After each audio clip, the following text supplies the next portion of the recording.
Então, vai pegando essas questões, porque não tem pregação sem análise textual. Hã?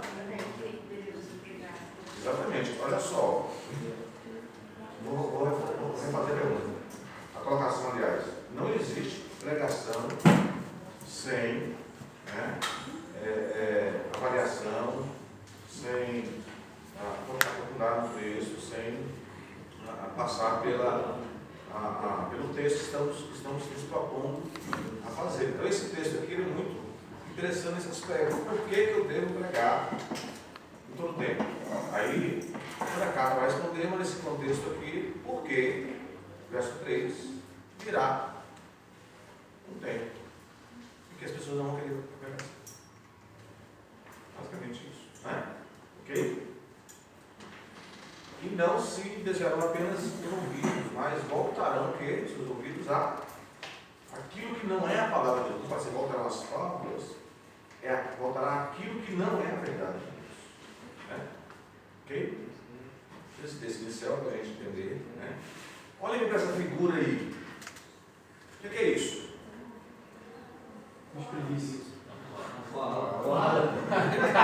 Rapaz, esse ursinho, pastor.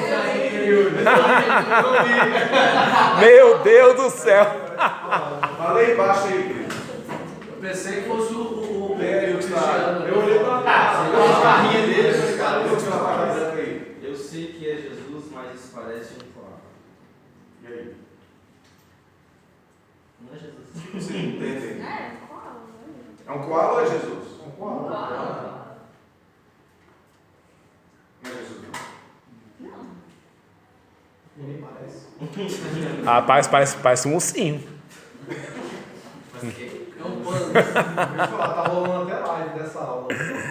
É isso mesmo. É verdade. Sua missão, escolha um texto bíblico e utilize para afirmar que o koala é Jesus.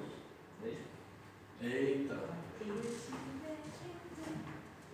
Toda a natureza glorifica o nome de Deus. Sobre escolha um texto bíblico e utilize para afirmar. É que eu cheguei na nada. O koala é Jesus. Depois dos 40 é só ladeira abaixo. Tem que usar a última tem tudo assim. Eu 30 segundos.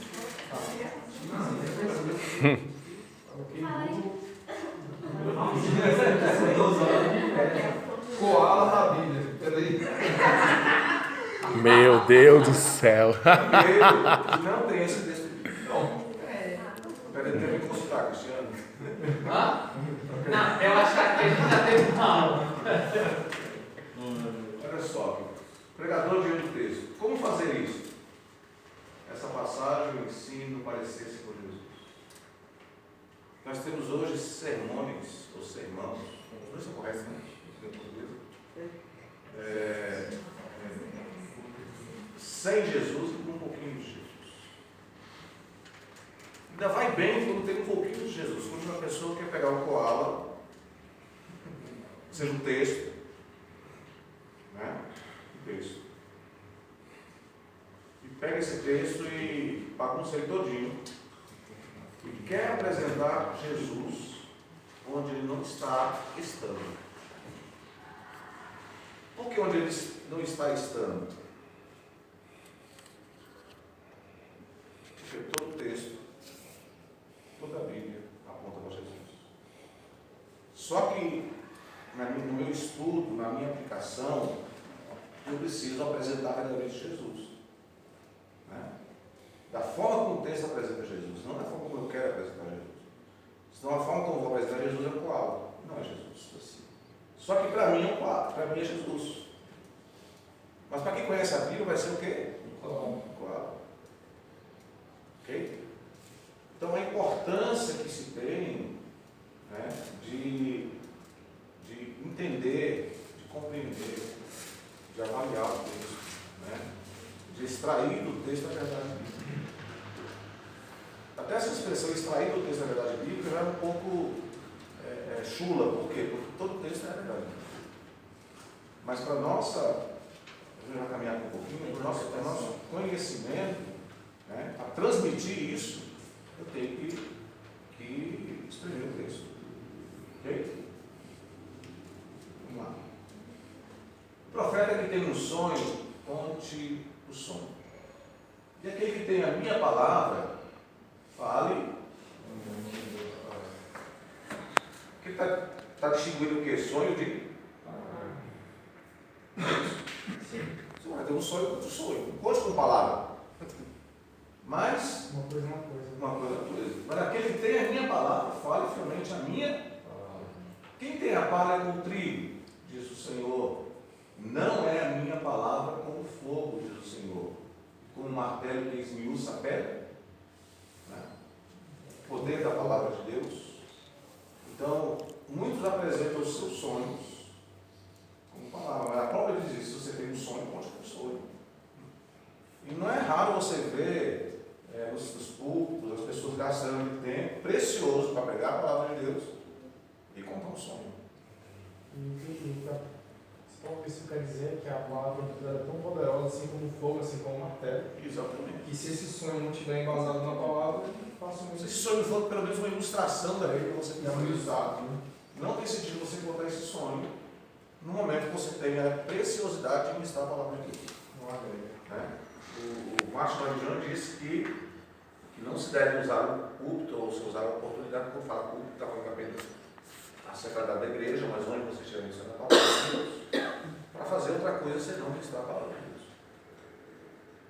Por isso que aqui eu já orientei algumas pessoas aqui na igreja que usam muito autores, mencionam uma coisa, mencionam o autor disso.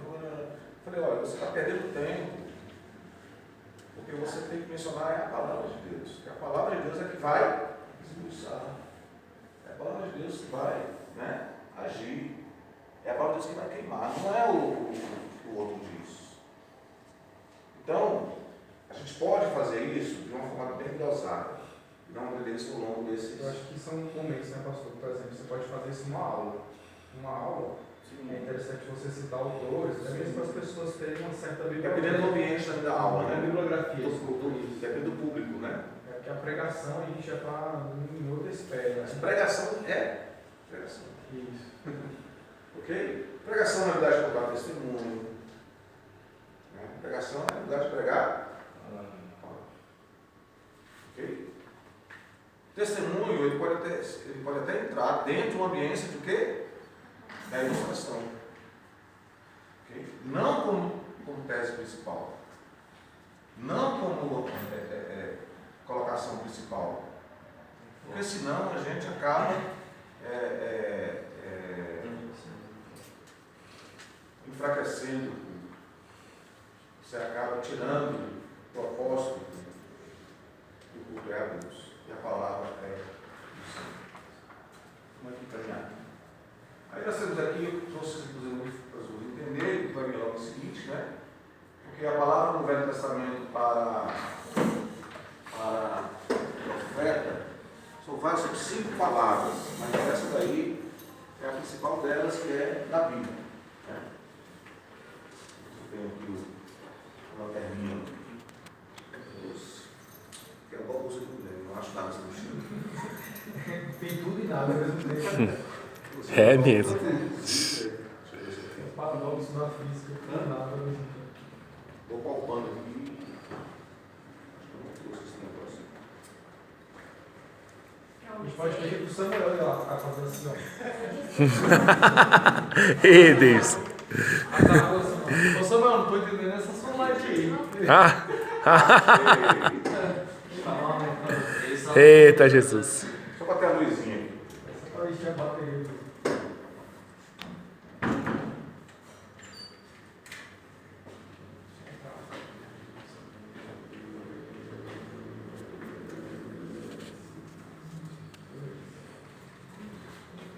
Acho que acabou.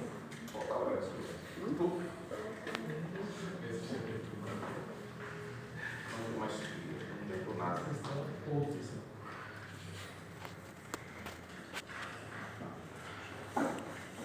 Então, veja, a palavra do Velho Testamento é usada para Abraão, ela é usada para Moisés, ela é usada para Elias.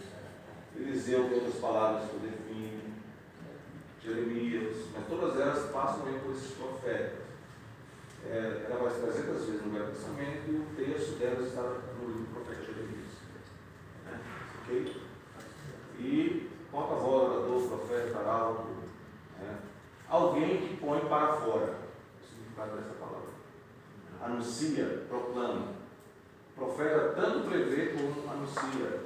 Ele fica diante do povo porque ficou diante de Deus. Quem disse isso? Então, o está aberto. Se quiser adquirir, eu não trouxe para doar não. Mas se Deus tocar no coração do seu Aleluia. Aleluia.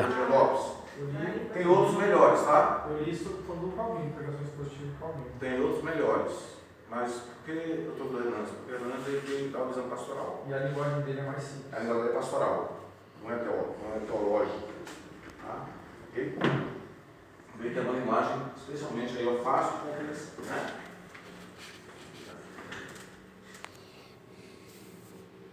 A Septuaginta traduz para o grego profetes, termo utilizado no Novo Testamento na mesma direção, dizendo que no Novo Testamento, o profeta do Velho é identificado com essa palavra aqui no Novo Testamento.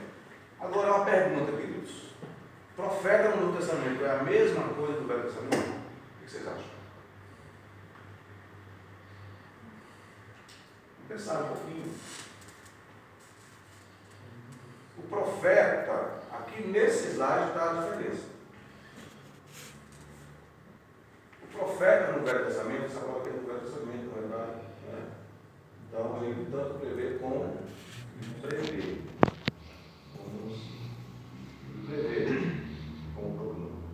Ele interpreta. O profeta Zacarias interpreta ali as rodas, as visões, né? O profeta Ezequiel, okay? Prevê, interpreta, né? Define e anuncia. No Novo Testamento, o profeta não pode fazer isso.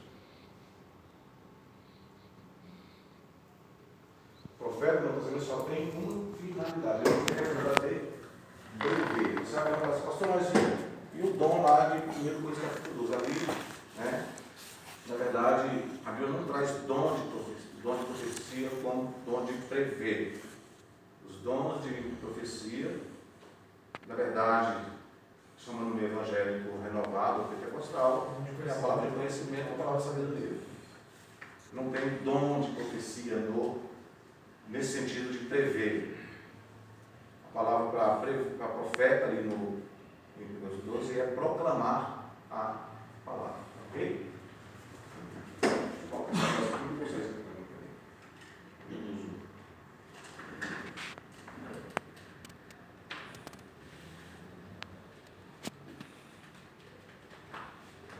Esse negócio não acerta tão buraco no negócio. No meu casamento, meu pai foi assinar assim, ó, ele assinou no lugar errado. Assinou mesmo. Ele nem sabia que ele estava escrevendo.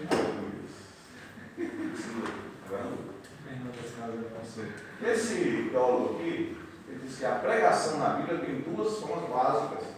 E é justamente o que a gente vai ver aqui. Acabei de falar sobre isso. Nós temos a pregação revelatória. Vocês vão notar que tem um trabalho aqui para casa dele. Tem um questionário. Tem um questionário. Eu posso compartilhar os slides. Vou curiosidade depois que você responder o questionário. Como é que você anotação de novo. Hoje, tu não presta atenção. Eu fiz a pergunta do mestrado, que você coisa para mim. Eu só vou pegar aqui e fazer um apoio aqui. SI. Então, mostra no slide, então. SI, ele sabe o que é SI? SI? Eu conheço. Não, o Uber. O Uber utiliza o IHS, é uma saia. Eu conheço, né? AZM. AZM, tá? Então nós temos a revelatória e nós temos a explanatória. A revelatória está onde, queridos? No Velho Testamento. A explanatória está onde? No Novo Testamento, o pregador não revela. Ele explana. Ele proclama. Ok? No Não existem mais mensagens novas e diretas de Deus. Já perceberam que nos nossos dias há uma procura imensa. O povo de Deus vai procurando pregador aqui, pregador ali, pregador aqui. O cara vai. Tem umas coisas que eu uso aqui, o cara cava tanto que não lê o texto. Né? Em busca de coisas novas. Não tem coisa, não tem revelação nova. Não tem mais palavra direta de Deus para o profeta. A palavra de Deus para o profeta já foi dada. Vai na sua mão, no seu celular, no seu tablet, no seu coração, que é a Bíblia, que é a palavra de Deus. Então, eu recebi do Senhor e vou pregar para vocês nesta noite. Eu vou cuidado. Ok? Paulo, quando diz aqui no 1 Coríntios capítulo 11, verso 23, né? Porque assim que eu recebi do Senhor e vos entreguei, ele não tinha a Bíblia escrita.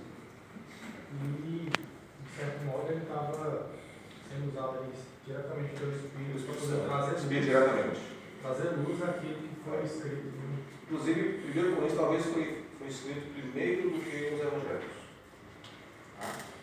Então, as pessoas de Coríntios, você vai entender porque Paulo não tinha os Evangelhos escritos. Não tinha os pergaminhos dos Evangelhos. Depois ele fala de casamento. Eu peço também. Nenhuma revelação original é dada, aqui diz John Stott, né? A ele. Sua tarefa é explicar a revelação que foi dada uma vez por todas. Qual a função do pregador? Explicar. Explicar que pode traduzir para aplicar, né? Ele não é inspirado pelo Espírito no sentido que foram os profetas. É verdade que quem quer que fale é instruído a fazer como alguém que pronuncia o oráculo de Deus. Oráculos são orações, profecias, palavras, ok? A última ocorrência na Bíblia da forma veio a palavra de Deus, refere-se a João Batista. Depois dele não tem mais isso. A gente vai dizer que hoje o Espírito ele ilumina, né? Ilumina a compreensão, o entendimento. Tá? Ok? Então, só nesse pouquinho de tempo já colocou um monte de questões aí por terra. De concepções erradas do que uma pregação por terra. Porque só como eu falei até agora, vocês vão descartar aí grande parte das pregações que vocês ouvem. Você retira, você acrescenta, que seja amado. Exatamente. Né? A nossa tarefa consiste em explicar a palavra escrita de Deus. Devemos pregar a palavra de Deus, só a palavra de Deus e toda a palavra de Deus. Então, como? Pregar a palavra, só a palavra e toda a palavra. Ok? Não há outra coisa a ser pregada a não ser. Se vocês querem ser pregadores, está aí. O alvo de vocês, o objetivo de vocês, né? O nosso objetivo. Então, o que é a pregação? Sim. No caso de testemunhos, experiências pessoais. Não é pregação. Não são pregações, né? Mesmo que atinja algumas pessoas e as faça conhecer mais de Cristo, não seriam contadas. Nós temos um missionário que teve aqui na igreja, ele foi para a Tailândia.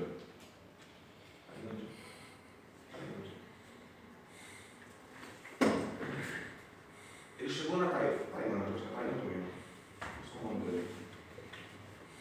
Fugiu o nome dele.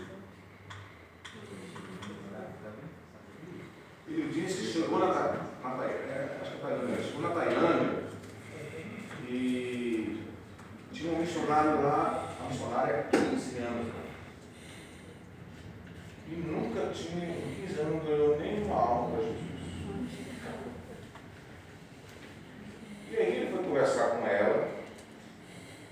Ela disse, não, ela trabalhava de enfermeira no hospital. E ela disse para ele, não, só testemunhei com a minha vida. Só testemunhei com a minha vida. Ou seja, passou 15 anos testemunhando com a sua própria. Alguém vai se converter com o testemunho da sua vida? Porque a Bíblia não é mentirosa, ela diz que a fé vem pelo quê? E ouvir o quê? A palavra de Deus. E ouvir é ver. Ouvir é sentir. Ouvir é escutar. Ok? O testemunho não é a peça. Então, pastor, então não é possível que o nome dele, né?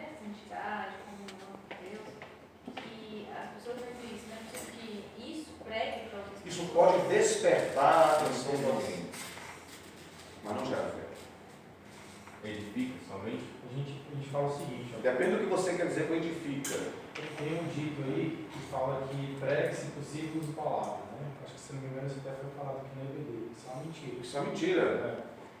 A gente fala o seguinte, o testemunho, ele é o alicerce da palavra que você vai anunciar. Se você está anunciando, proclamando o Evangelho, e você não dá testemunho, aquilo que você está proclamando, ele perde peso, ele perde a essência. Né? O testemunho, ele pode, por exemplo, você vai evangelizar alguém numa pregação individual, evangelística, né? Discipulado pessoal, evangelização pessoal. O seu testemunho abre a porta. Entendeu? Ele abre a porta. Mas o que vai gerar fé no coração da pessoa é a palavra de Deus. Se você não tem como explicar a palavra de Deus, leia o livro. Seria suficiente se as igrejas dos nossos dias, ou em todas as épocas, tivessem uma sensibilidade à expressão de Deus, o pastor chegar lá no culto, como fazia na sinagoga muitas vezes, né? Nós temos poucos eruditos que explicavam a palavra na sinagoga, apenas liam e passavam para a fase seguinte. Porque a própria palavra falava por si só. Ontem mesmo nós tivemos a nossa EBD, nós falamos sobre 4 pontos importantes que precedem a proclamação. Dentre elas, a questão do caráter, a questão da vida da pessoa, a integridade. São pressupostos. Mas agora precede, ela não faz a coisa É um acontecer. pressuposto. O pregador tem que viver a palavra. Sim. Ele tem que viver o que prega. Porque é o que Tem gera, que pregar o que vive. é o que gera autoridade, respeito, credibilidade e tal. Agora, o que o pastor está falando é interessante, porque nós tivemos uma cidade X há algum tempo atrás e tinha uma família que passou algum tempo visitando, conversando, etc. Testemunhando de tudo que Deus fazia e tal. E aí um dia eu fui na casa dessa mesma família, elas estavam lá, e eu preguei o Evangelho, fiz o apelo e a família entregou a vida para Jesus. Aí eles olharam assim para mim e começaram a rir, né?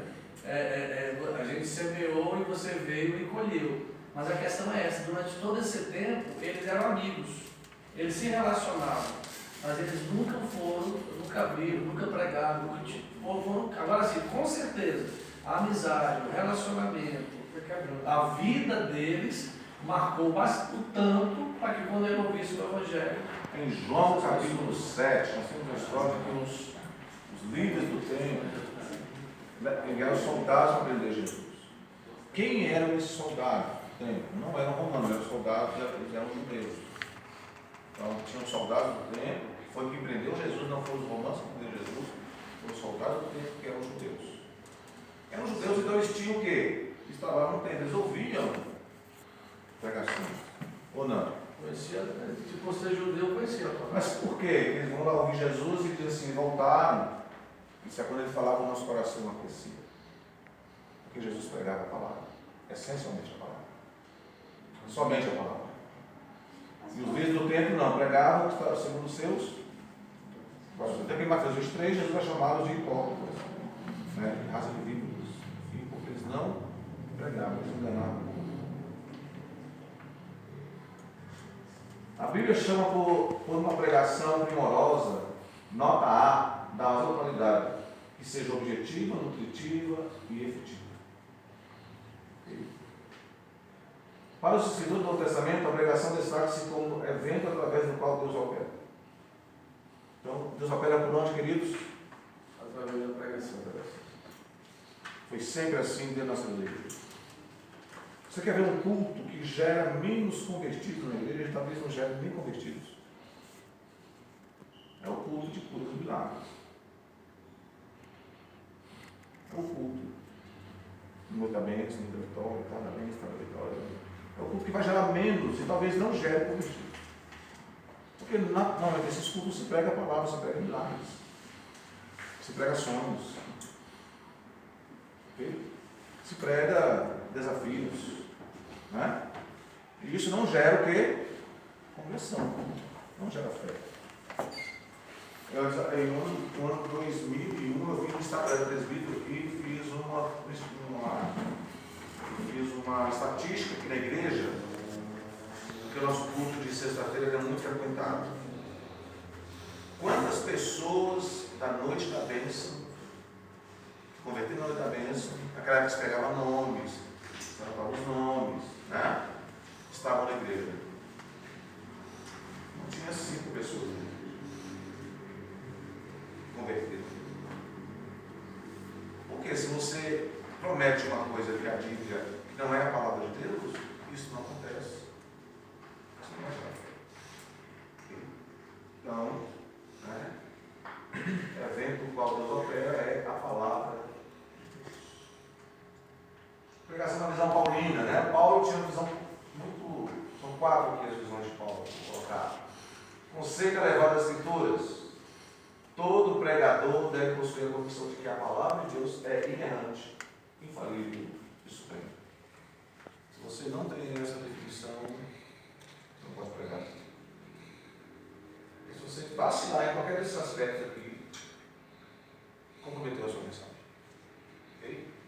Então, conceito elevado das Escrituras.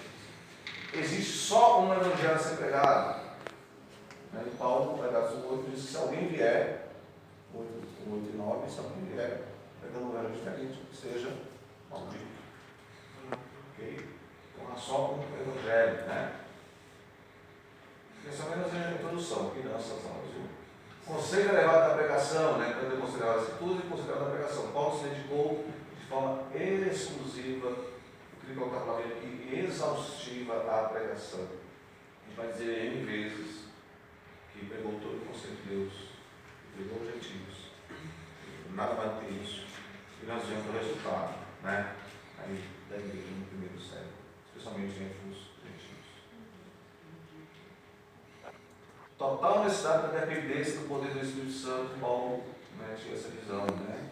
Para pregar de forma eficaz a Deus. Sem dependência do Espírito Santo, sem oração, sem consagração, sem vida no altar. Na hora que o profeta está diante do povo que está diante de Deus, não tem, queridos, né, eficácia da pregação. O povo entra, sai, né, e não recebe. Dependência total. Não basta apenas conhecimento. Nós temos excelentes pessoas que pregam melhor do que pessoas. Tem pessoas que pregam, mas você vai dizer, esse cara aí é um doutor, não é um mestre. Mas não acontece nada nos corações. Porque está baseado no seu conhecimento e não na dependência dos Espíritos. Mas alguém convence o homem, depois da pregação da palavra, a expressão de Deus.